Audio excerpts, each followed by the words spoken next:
രാത്രിയിൽ ആകാശത്തിലേക്ക് നോക്കുമ്പോൾ തിളങ്ങി നിൽക്കുന്ന ഭൂമിയുടെ ഉപഗ്രഹമായ ചന്ദ്രനെ കാണാൻ വളരെ മനോഹരമാണ്. ഇതുപോലെ ഉപഗ്രഹങ്ങൾ മറ്റ് ഗ്രഹങ്ങൾക്കുമുണ്ട്. ശരിക്കും സൗരയൂഥത്തിലെ ഗ്രഹങ്ങളിൽ ഒരേ ഒരു ഉപഗ്രഹം മാത്രമുള്ളത് നമ്മുടെ ഭൂമിക്കാണ്. ബാക്കി ഗ്രഹങ്ങൾക്കൊക്കെ ഒന്നിൽ കൂടുതൽ ഉപഗ്രഹങ്ങളുണ്ട്.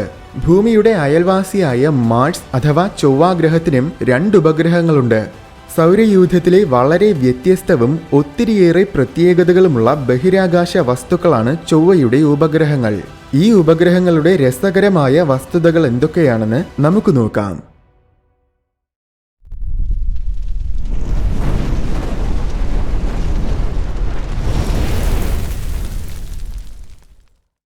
ചുവന്ന ഗ്രഹമായ മാർസിന് 2 ഉപഗ്രഹങ്ങളുണ്ട്. അസഫ് ഹാൾ എന്ന അമേരിക്കൻ ജ്യോതിശാസ്ത്രജ്ഞനാണ് 1877 ഈ 2 ഉപഗ്രഹങ്ങളെയും കണ്ടുപിടിച്ചത്. ഫോബോസ് ആൻഡ് ഡെയ്മോസ് എന്നാണ് അദ്ദേഹം ഈ ഉപഗ്രഹങ്ങൾക്ക് നൽകിയ പേരുകൾ. ഇത് ഗ്രീക്ക് ദേവന്മാരുടെ പേരുകളാണ്. പണ്ട് കാലത്തിൽ കണ്ടുപിടിച്ചിരുന്ന ബഹിരാകാശ വസ്തുക്കൾക്കെല്ലാം ഇതുപോലെ ഐതിഹ്യങ്ങളിലുള്ള ദേവന്മാരുടെയും മറ്റ് കഥാപാത്രങ്ങളുടെയും ഒക്കെ പേരുകളാണ് നൽകിയിരുന്നത്. റോമൻ പുരാണ കഥകളിലെ യുദ്ധത്തിന്റെ ദേവനായിരുന്നു മാർസ്. മാർസിന്റെ ചുവന്ന നിറം കണ്ടപ്പോൾ യുദ്ധകളമാണ് പുരാതന കാലത്തിലെ റോമൻ തത്വചിന്തകർക്ക് ഓർമ്മ വന്നത്. അതുകൊണ്ടാണ് ഇതിന് മാർസ് എന്ന് പേര് നൽകിയത്. അതുപോലെ ഗ്രീക്ക് പുരാണത്തിലെ യുദ്ധത്തിന്റെ ദേവനായിരുന്നു ഏരീസ്. ഏരീസിന്റെ മക്കളാണ് ഭീകരതയുടെ ദേവനായ ഫോബോസും ഭയത്തിന്റെ ദേവനായ ഡെയ്മോസും. അതുകൊണ്ട് മാർസിന്റെ ഉപഗ്രഹങ്ങളെ കണ്ടുപിടിച്ചപ്പോൾ അവയ്ക്ക് ഈ ദേവന്മാരുടെ പേരുകൾ തന്നെ നൽകുകയും ചെയ്തു. ഇവ രണ്ടും ശരിക്കും വളരെ ചെറിയ ഉപഗ്രഹങ്ങളാണ്. ചെറുതെന്ന് വെച്ചാൽ നമ്മുടെ ചന്ദ്രനേക്കാൾ ഒരുപാട് ചെറുത്. നമ്മുടെ ചന്ദ്രന് 3475 കിലോമീറ്റേഴ്സ് വ്യാസമുണ്ട്. എന്നാൽ മാർസിന്റെ വലിയ ഉപഗ്രഹമായ ഫോബോസിന്റെ വ്യാസം എന്നത് വെറും 22.5 കിലോമീറ്റേഴ്സ് മാത്രമാണ്. ഡെയ്മോസിനാണെങ്കിൽ ഏകദേശം അതിന്റെ പകുതി വലിപ്പമേ ഉള്ളൂ, അതായത് 12.5 കിലോമീറ്റേഴ്സ്. 12ഉം 22ഉം കിലോമീറ്റേഴ്സ് എന്ന് പറയുമ്പോൾ ഒരു കാര്യം ഓർക്കുക, നമ്മൾ കണ്ടുപിടിച്ചിട്ടുള്ള വലിയൊരു ശതമാനം ഉൽക്കകൾക്കും വാൽ നക്ഷത്രങ്ങൾക്കും വരെ ഈ ഉപഗ്രഹങ്ങളെക്കാൾ വലിപ്പമുണ്ട്. നമ്മുടെ മൗണ്ട് എവറസ്റ്റിനും ഏകദേശം 9 കിലോമീറ്റേഴ്സ് ഉയരമുണ്ട്. മാർസിന്റെ ഒരുപാട് അടുത്തുകൂടെയാണ് ഈ 2 ഉപഗ്രഹങ്ങളും മാർസിന് ചുറ്റും വലം വെക്കുന്നത്. അകലെയുള്ള ഡെയ്മോസ് പോലും മാർസിൽ നിന്നും ശരാശരി വെറും 23,000 കിലോമീറ്റേഴ്സ് ദൂരത്തിലാണ് നിൽക്കുന്നത്. താരതമ്യേന പറഞ്ഞാൽ നമ്മുടെ ഭൂമിയിൽ നിന്നും ഏകദേശം 3,84,000 കിലോമീറ്റേഴ്സ് അകലെ കൂടെയാണ് ചന്ദ്രൻ ഭൂമിക്ക് ചുറ്റും വലം വെക്കുന്നത്. ഫോബോസ് ആണെങ്കിൽ മാർസിന്റെ വളരെ അടുത്താണ് നിലനിൽക്കുന്നത്.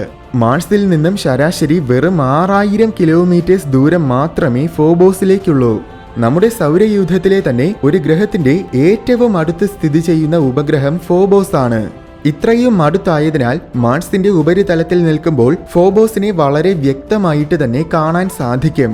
കൃത്യമായ പ്രകാശമുണ്ടെങ്കിൽ ഫോബോസിന്റെ ഉപരിതലത്തിലെ വലിയ ക്രേറ്റേഴ്സ് പോലും മാർസിൽ നിൽക്കുമ്പോൾ കാണാൻ പറ്റും.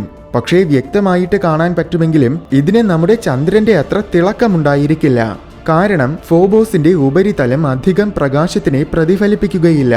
ശരിക്കും സൗരയൂഥത്തിൽ നമ്മൾ ഇതുവരെ കണ്ടുപിടിച്ചിട്ടുള്ളതിൽ വെച്ച് ഏറ്റവും കുറഞ്ഞ തോതിൽ പ്രകാശത്തിനെ പ്രതിഫലിപ്പിക്കുന്ന ഏതാനും ചില ബഹിരാകാശ വസ്തുക്കളിൽ ഒന്നാണ് ഫോബോസ്. ചെറിയൊരു വസ്തുവായിട്ടായിരിക്കും ഫോബോസിനെ മാർസിൽ നിൽക്കുമ്പോൾ നമ്മൾ കാണുന്നത്. മാർസിലേക്ക് അയച്ചിട്ടുള്ള റോവറുകൾ പലതവണ ഫോബോസ് സൂര്യന് മുന്നിലൂടെ പോകുന്ന ദൃശ്യങ്ങൾ പകർത്തിയിട്ടുണ്ട്. പക്ഷേ ഇത് പൂർണ്ണമായും സൂര്യനെ മറക്കില്ല. അതിനുള്ള വ്യാസം ഫോബോസിനില്ല. ഡെയ്മോസിനെയും മാർസിന്റെ ഉപരിതലത്തിൽ നിൽക്കുമ്പോൾ കാണാൻ പറ്റും. പക്ഷേ ഡെയ്മോസ് ആണെങ്കിൽ ഫോബോസിനേക്കാൾ ചെറുതും മാർസിൽ നിന്നും അകലെയുമായതിനാൽ ആകാശത്തിലെ മറ്റ് നക്ഷത്രങ്ങളെ കാണുന്നത് പോലെ ആയിരിക്കും നമ്മൾ ഡെയ്മോസിനെ കാണുന്നത്. ഫോബോസിനെ പോലെ ഡെയ്മോസും താരതമ്യേന വളരെ ഇരുണ്ട ബഹിരാകാശ വസ്തുവാണ്. മാർസിൽ നിന്ന് നോക്കുമ്പോൾ ഇത് സ്ഥിരമായിട്ട് സൂര്യന്റെ മുന്നിലൂടെ കടന്നു പോകാറുണ്ട്. പക്ഷേ ഭൂമിയിൽ ചന്ദ്രഗ്രഹണം സംഭവിക്കുന്നത് പോലെ മാർസിൽ ഡെയ്മോസ് ഗ്രഹണം സംഭവിക്കുകയില്ല. കാരണം ഡെയ്മോസിനും സൂര്യനെ മറയ്ക്കാൻ ആവശ്യമായ വ്യാസമില്ല. ഭൂമിയിൽ നിന്ന് നോക്കുന്ന സമയത്തിൽ വീനസ് ഗ്രഹം സൂര്യന് മുന്നിലൂടെ പോകുന്നതിന്റെ 2.5 മടങ്ങ് വലിപ്പം മാത്രമേ മാർസിൽ നിന്ന് നോക്കുമ്പോൾ സൂര്യന് മുന്നിലൂടെ പോകുന്ന ഡെയ്മോസിനുണ്ടായിരിക്കൂ. ഇത് 2004 ഓപ്പർച്യൂണിറ്റി റോവർ പകർത്തിയ സൂര്യന് മുന്നിലൂടെ പോകുന്ന ഡെയ്മോസിന്റെ ചിത്രമാണ്. മാർസിന്റെ 2 ഉപഗ്രഹങ്ങളും ഇറഗുലർ ഷേപ്പിലുള്ളവയാണ്. അതായത് അവയ്ക്ക് കൃത്യമായ ആകൃതിയൊന്നുമില്ല.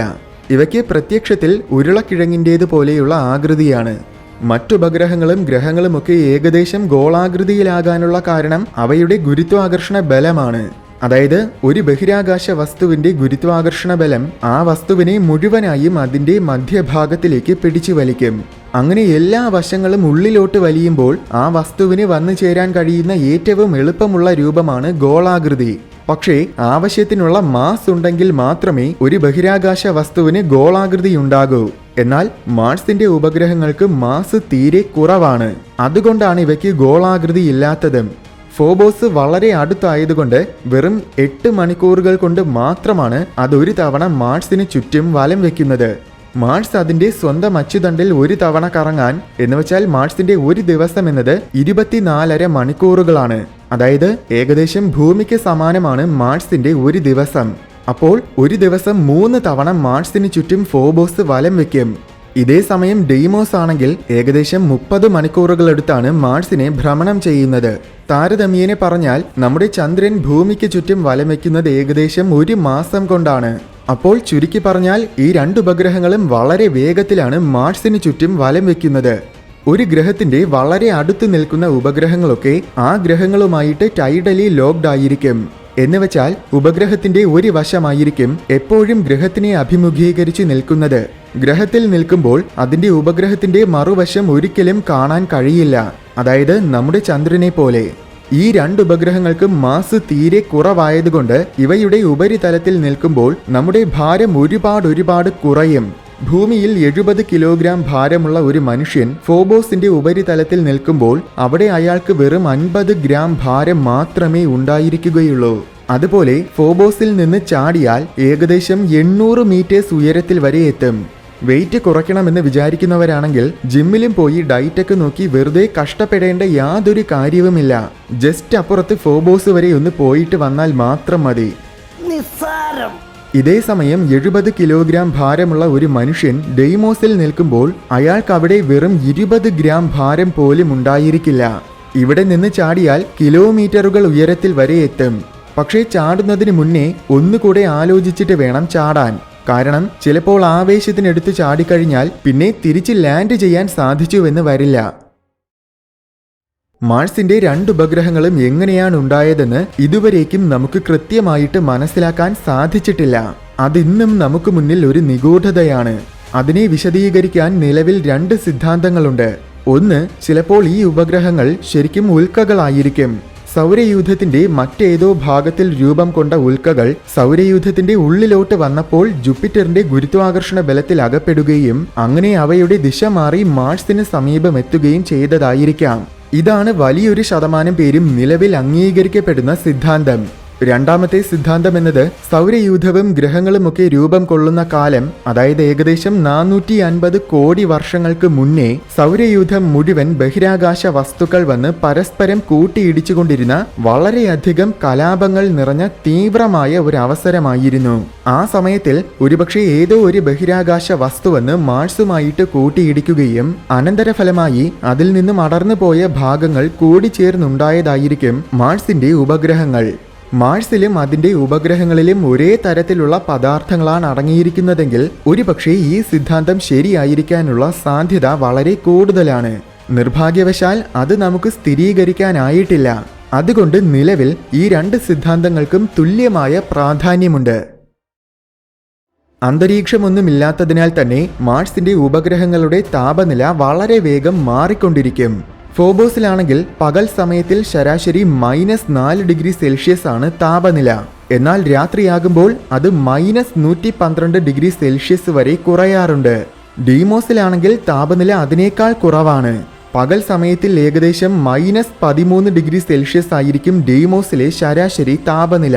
രാത്രിയാകുമ്പോൾ -170 ഡിഗ്രി സെൽഷ്യസിലേക്ക് വരെ കുറയും. ഫോബോസിന്റെയും ഡെയ്മോസിന്റെയും ഉപരിതലം മുഴുവൻ മണൽ കൊണ്ട് നിറഞ്ഞതാണ്. അതായത് ഭൂമിയിലുള്ള മരുഭൂമികൾ പോലെ.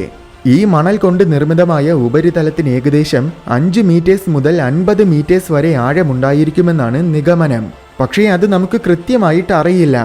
ഈ 2 ഉപഗ്രഹങ്ങളും പ്രത്യക്ഷത്തിൽ ഭീമൻ കല്ലുകൾ പോലെ തോന്നിയാലും ഇവയുടെ ഉൾഭാഗത്തിൽ വലിയ പൊള്ളകൾ ഉണ്ടായിരിക്കുമെന്നാണ് കരുതുന്നത്.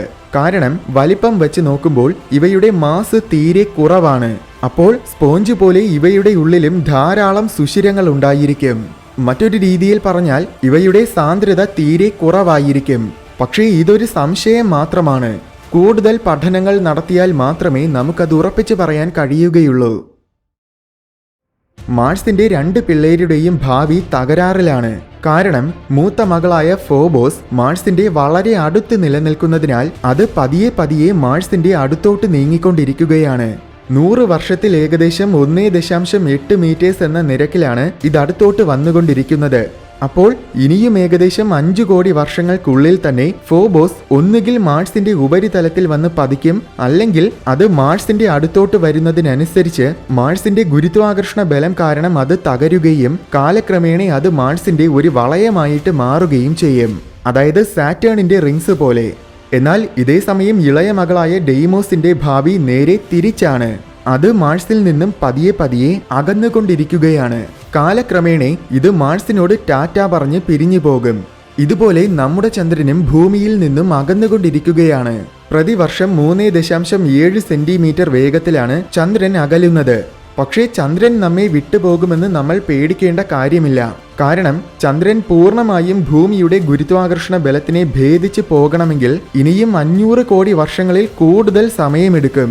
എന്നാൽ ഇനിയും 500 കോടി വർഷങ്ങൾക്കുള്ളിൽ തന്നെ സൂര്യൻ ഒരു ചുവന്ന ഭീമൻ നക്ഷത്രമായി മാറുകയും ഭൂമിയെയും ചന്ദ്രനെയും വിഴുങ്ങുകയും ചെയ്യും. ഇത് മുൻകൂട്ടി കണ്ടിട്ടായിരിക്കും ചന്ദ്രൻ നൈസായിട്ട് മുങ്ങാൻ ശ്രമിക്കുന്നത്. പക്ഷേ ഭൂമി ചന്ദ്രനെയും കൊണ്ടേ പോകൂ.